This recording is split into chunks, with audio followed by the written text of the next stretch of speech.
Welcome back to the Dream Architect Life podcast.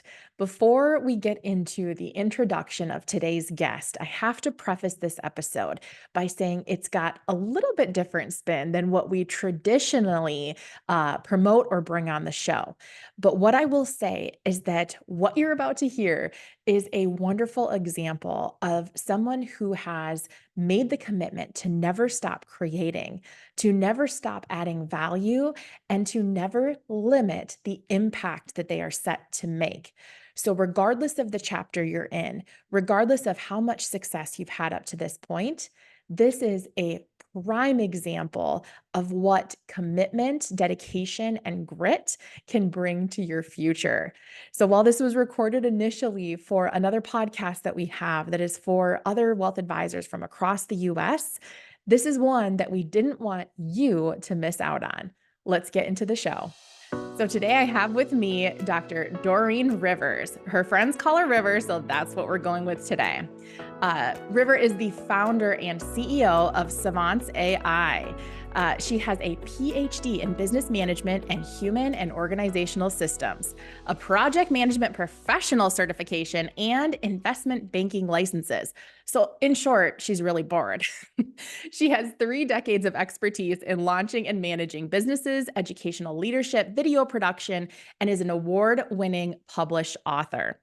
As a serial entrepreneur, her expertise is in creative vision and execution, strategic planning, and identifying growth opportunities that will transform how we generate visual materials and bring content to life. Her passion for creating Savants came from a desire to convert her own work into videos. She soon realized that the system she was building could benefit millions of businesses, educators, and learners. If you ask her about the inherent challenges, she will say that building a business is just like climbing a mountain. You get up every day and put one foot in front of the other, and nothing stops until you reach the summit. Her everyday motto is grit knows no limits. River, welcome to the show. Thanks, Brittany. We have a little bit of a history because we belong to some of the same groups, and every time I see you, I'm reminded how amazing you are. And so thanks for having me on the podcast. Well, likewise, right back at you. Before we started recording for our audience to listen to this, I was just telling River how I get so excited looking at her website and all of the amazing things she's done, the contribution that she brings to the table. All right, we're gonna start this kind of from the ground up here. You have had some incredible impact and some incredible experiences. So I know we got the formal bio version, but can you just talk a little bit about your journey and really what's driving you to create the impact you're making today? I think that the journey really, it progresses as you go along, and it takes these twists and turns, and several times you're offered a fork in the road, and then you have to decide which way you're going. And my whole career and my whole life has been formed that way. And I think you have to, first of all, look at what you're passionate about, and then you look at what is called your zone of genius. And what you're really good at is usually what you're passionate about.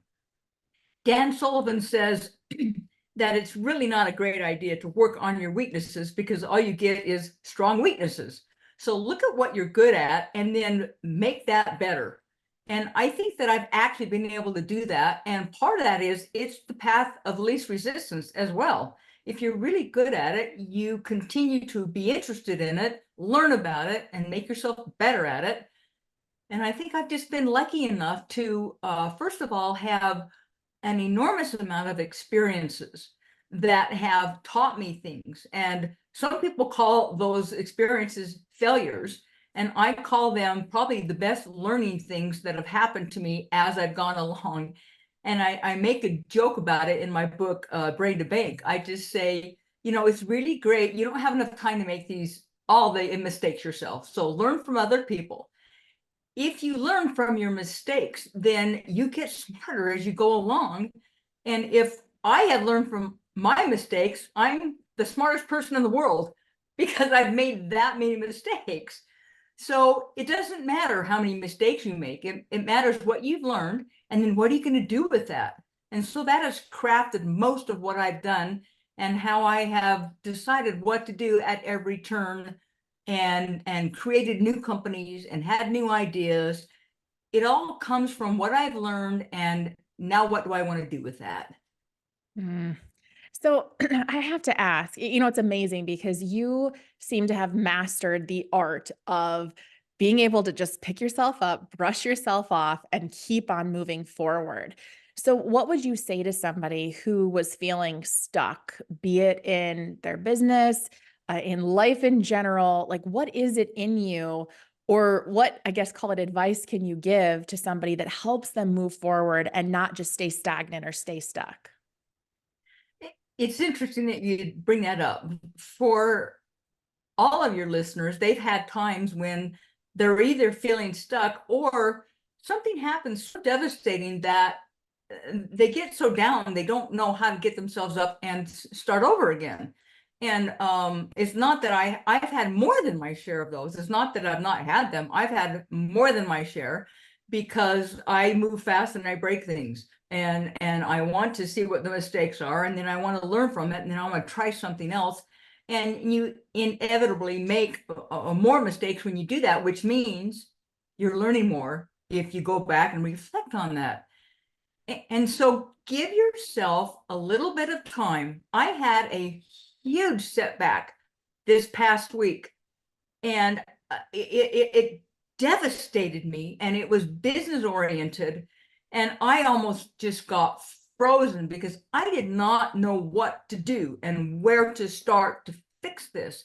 And I was feeling terrible, which I seldom do. I wake every day, and every day is a great day, and every day is a day in paradise. And when I go to work, work is more fun than fun. And I cannot wait to get in my office because I have a list a mile long of things that I want to make happen.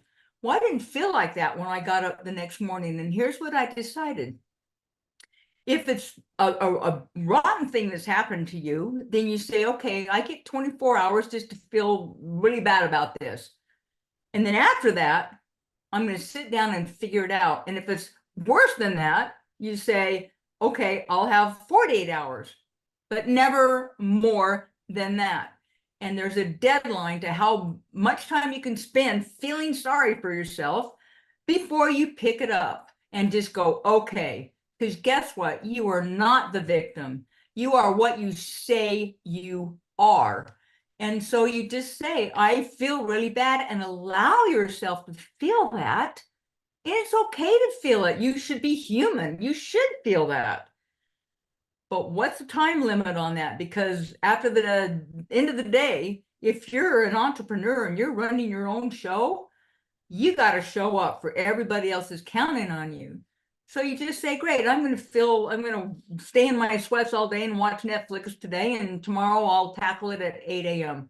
Do that, but stick to it. And that's how you get over it. You just say, I just don't have time for this.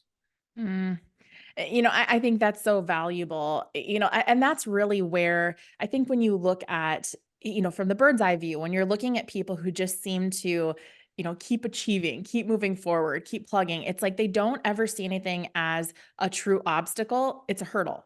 And it's just something to get over. It's something to get past. And then you move on. And guess what? You're going to hit another hurdle because you're on the track of life and entrepreneurship, and things are going to pop up and get in your way and all of that. So, I just think that out of all the work that you've done, the different things that you do in your bio, we talked about how this project that you've got going right now has the ability to impact millions. I would bet that our listeners are chomping at the bit. Those who have businesses and are focused on growth and opportunities are really stinking curious on what that is. So I know I am. So can you please talk a little bit about what you're doing and how you're serving today? I have to say that the creation of Savant's AI was actually an accident. It's almost like when 3M invented the Post-its. They didn't really mean to. They were working on something else, right? Well, that's exactly what I was doing. So I had finished writing my book, Brain to Bank, and I have created online courses before with videos and instruction, and I knew a couple things. One, that I had written the text, so I didn't have to hire a copywriter. But then you have to hire you have to write a narrative voice for the video sections of it.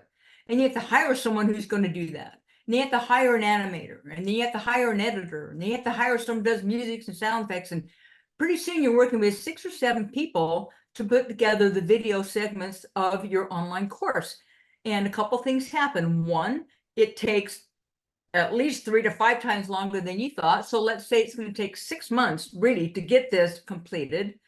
2, you're going to hate everyone you work with because they don't get it right and they send it back 5 or 6 or 7 different times. You have to spend more time going over it, saying what you said before, fix this, fix that, and you have to babysit it. It's like a general contractor that has a bunch of subcontractors building a house. If they don't get the wall right, you have to tear it down and you have to rebuild it again, or it's the wrong color paint, or the flooring's wrong, or whatever is happening. They have to redo it, and you have to babysit that, and then you have to check that against what you told them the first time because it's now the 4th time. So it's time, it's stressful, it's costly, but the time element is huge because you're not doing it all, but you still have to be involved. So I didn't want to do that again. Plus, at the end of the day, you're into it anywhere from $10,000 to $20,000 by the time you're done, right? So I thought, and this is right when the words AI showed up on the scene, and I'm thinking, God, I wonder if AI could just make this easier and make these videos for me. So I hired an AI expert, a consultant, to help me figure out which systems I could put together and create these videos for myself. So this went on for about 6 or 8 weeks. And about then, I'm looking at what I've created. And I'm thinking, I am not creating online videos for Brain to Bank online course. I have actually created a platform that millions of people could use to take text to video to teach other people. So I took a 90-degree turn and I said, this is no longer a project for videos. This is a project that people can use to do the same thing. And so this means that authors can take books that have taken them a year and a half to write and repurpose those and create a new revenue stream with something they've already put a lot of time in on and have an online course. And I happen to have a hardback book, and I know that I make about $1 a book.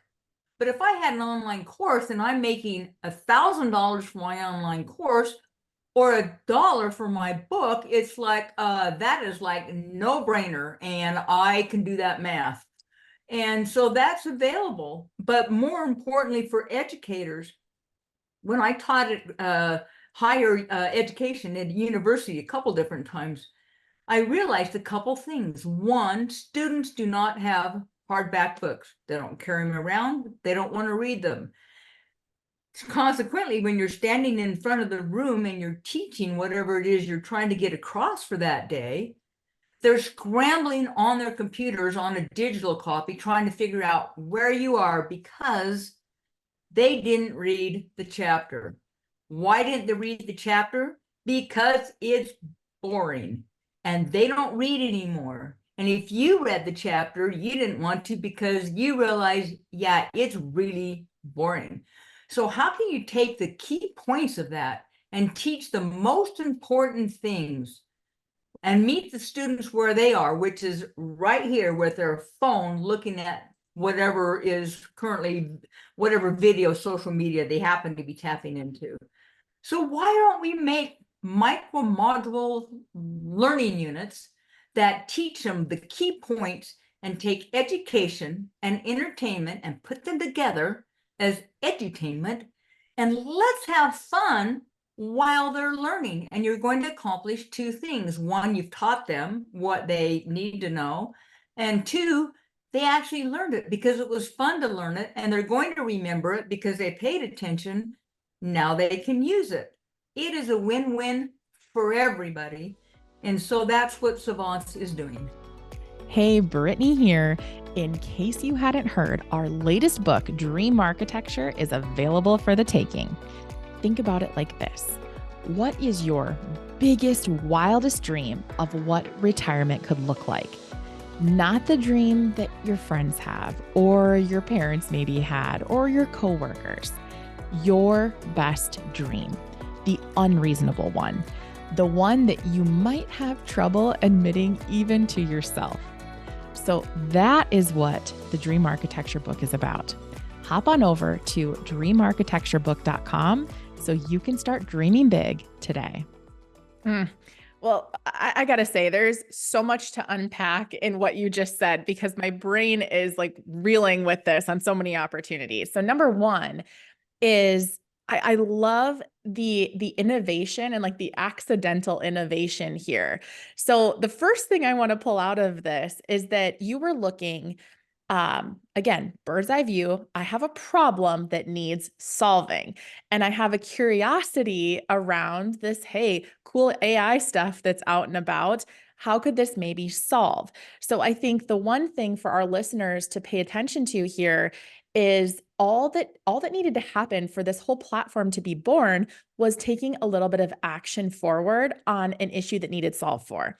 So if we're thinking about like our advisor audience here, I think that's such a great way to look at your business. Like, think about the things that you're commonly hearing from your client base, from your team, the issues that people are hitting their heads against the wall, and coming up with a solve for that could be spread across, all different aspects for your team, for your clients, et cetera.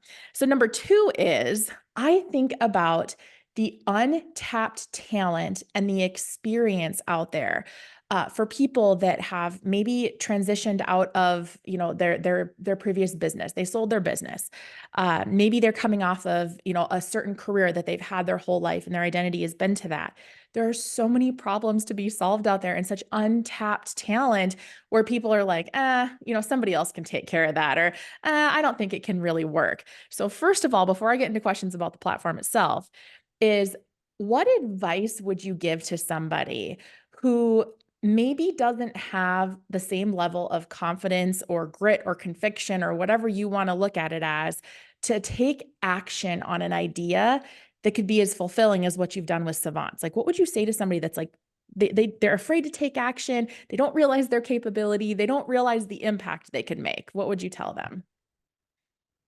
I learned this when I was getting a degree at a college. I had a really smart professor, and I remember him teaching us a lesson, and then I remember talking to him afterwards and saying, "How do you know so much about all of this?"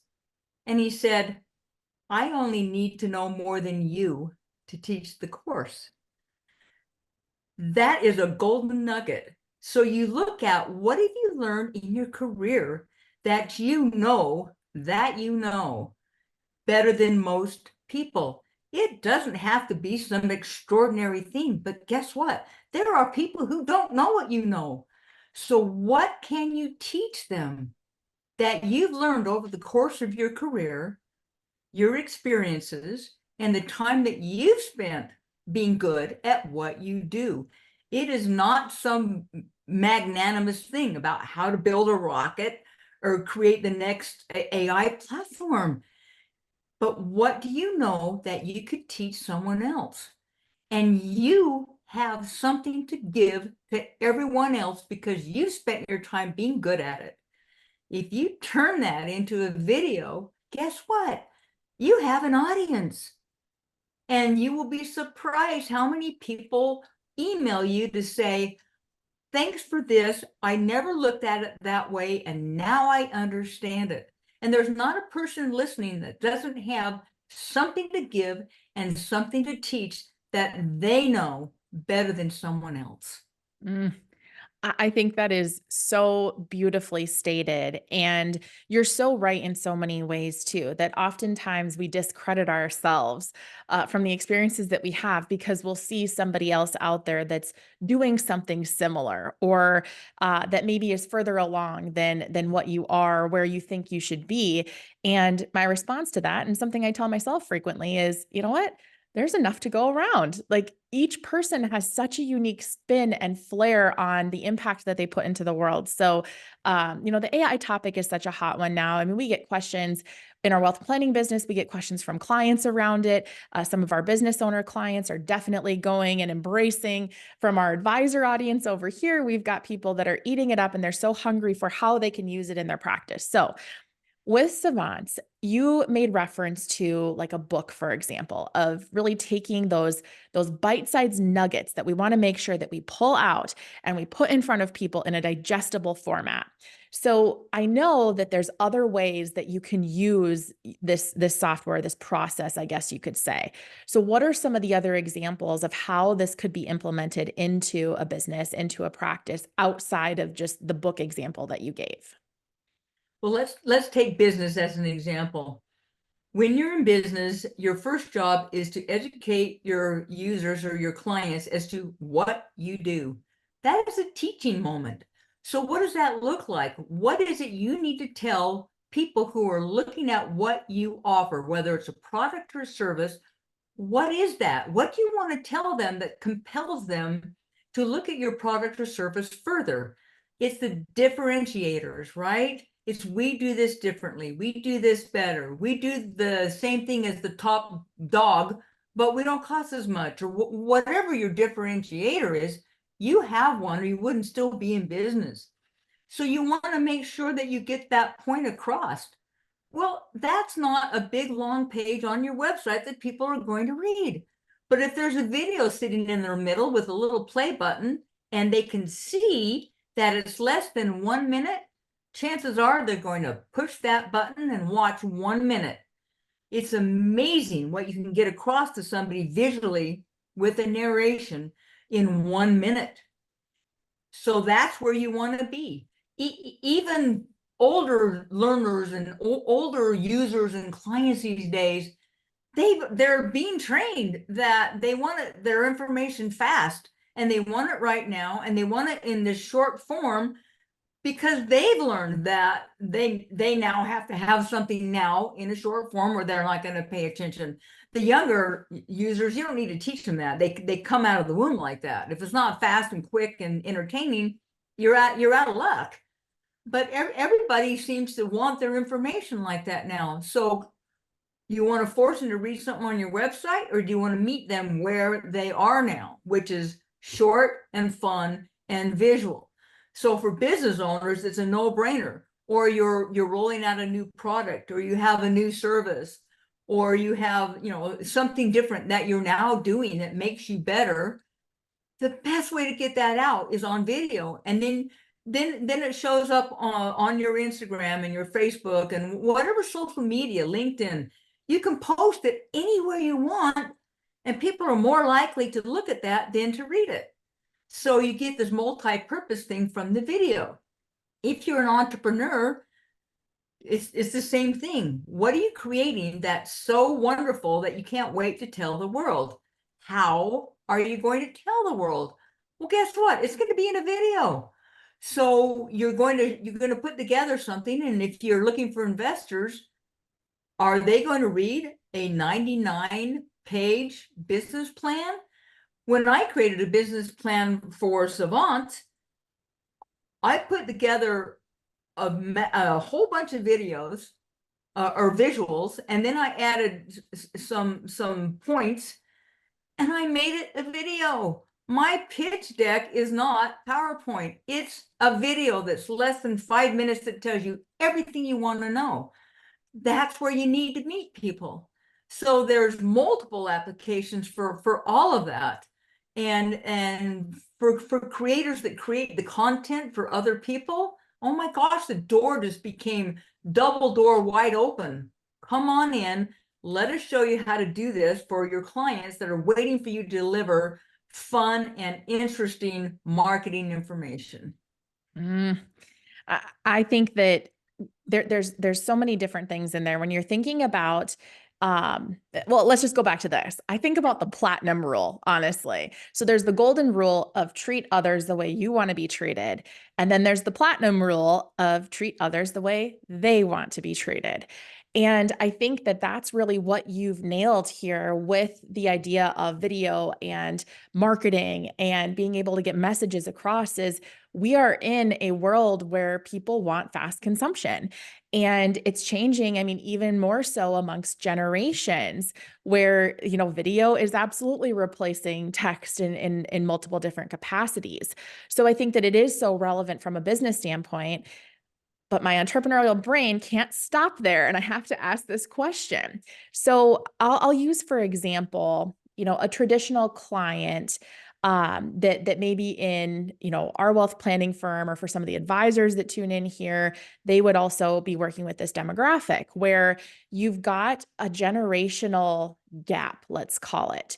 So you've got the client that you serve who, again, they have a long time standing of their business experience, their career. They're at a later chapter in their life, and they want to articulate in maybe a way that's engaging to kids or grandkids or whatever, what their value system is and what they believe around money or, the future or values or whatever that looks like. So how could maybe, and maybe you'll tell me they can't, but how could somebody maybe use that to even cross generations to articulate something in a way that's it's important and it's meaningful for your legacy and what you want your family to understand, but to make it something that the next generation or a couple generations down would actually want to consume and pay attention to. So I'm just curious, comment on that. I did not pay you to say that because that totally tees up the most important thing about our platform, which is it takes content and it can summarize it.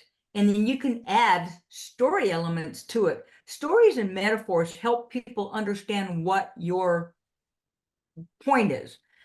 And you can put that into your videos. And then more importantly to your question, a grandparent can make this look like anything they want. There are 8 different templates. They could choose a comic book template and make it into a really fun comic book for grandkids to watch, or one that's fantasy and make it really interesting and fun and or futuristic. Or if it's more serious, then you choose realistic or cinematic, and you can present it that way. That alone changes the tone of the audience and how you want your message perceived. And it doesn't mean the message isn't the same, but it means that an audience can engage with it on different levels. And then you get to choose the narration voice that you want. So if you want to choose a comic book, you're going to choose something really fun and high energy and really peppy. If it's more serious, you're going to choose a lower male voice that maybe has a British accent, whatever you want to choose on it. But that's all available. And then the music, we have over 500,000 songs that you can choose from that run underneath it. I spent a decade writing screenplays, and I had to study how all these elements come together. And music sets a tone, and narrative voice sets a tone, and the visual template that you use, they all set a tone, and then together you're going to get the output of what it is that you want that to feel like when somebody's watching it. And all of those are options, and they're fun things to play with. And at the end of the day, you're going to create what it is that you want and how you want to present it to other people. I think that when it comes to AI, when it comes to video, it's not going anywhere.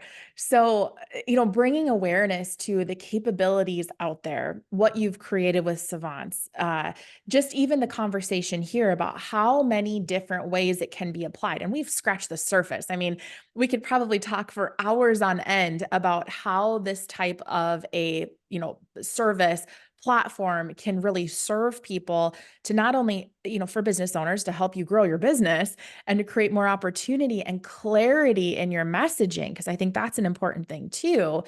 But I think about just, the general population also in being able to articulate in a way that you want to use technology to actually be beneficial to your own unique circumstance. I think is just so powerful and it's exciting. And I think there's just so many things that are going to continue to evolve and grow. And, it's just exciting hearing all that you've been working on here. So I want to pivot things a little bit to, something that's more personal. So I like for our listeners to really get a sense for the person that they're listening to and the genius that's in front of them. So when you think about your own future, when you think about the impact you've had to now, and more importantly, what's ahead, what is one of your biggest dreams or aspirations for your future? I think it's really kind of what it's always been. And the title of Joe Polish's last book is What's in It for Them. And I think you absolutely must start there. And what value can you offer and at what level? And if that's your first thought, the rest of it falls into place. And for me on the Savant AL platform, for example, it's not, the most important thing is not to have you sign up and become a subscribed user. The most important thing for me is, were you able to teach effectively? Did they learn faster? And did they remember what you told them?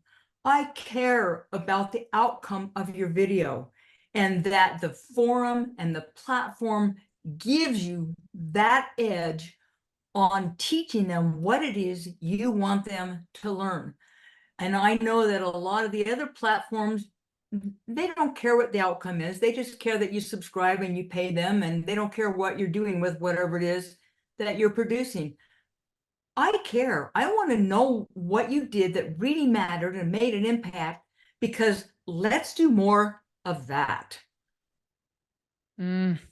And again, what a differentiator. And this is what's so beautiful. I know you mentioned at the beginning that we have a little bit of a history because we've connected through Genius Network with Joe Polish and all the great people. But I think I actually said this recently at a different mastermind type setting that I was in. It was like, man, if like the world could cast a worldwide, call it webcast of what goes on in those spaces and the true contribution that entrepreneurs like you are pulling together and are putting out, what a beautiful world it would be. Like, can we take over the news stations and do something different like that? Yes. Right? There's so much innovation, there's so much creation. And River, I'm just so grateful for what you've created and just the cool things ahead. And before I ask kind of my last wrap up question, if somebody wants to get a hold of you, they want to learn more about the platform, more about what you do, how you serve, what would that look like? How would they do that? Oh, I would say the first thing to do is just to go to the platform. So it's Savants, SAV like Victor, ANT, and then Z.ai. Go there, play on it, see what there is, do the free trial. You can see, how the platform functions.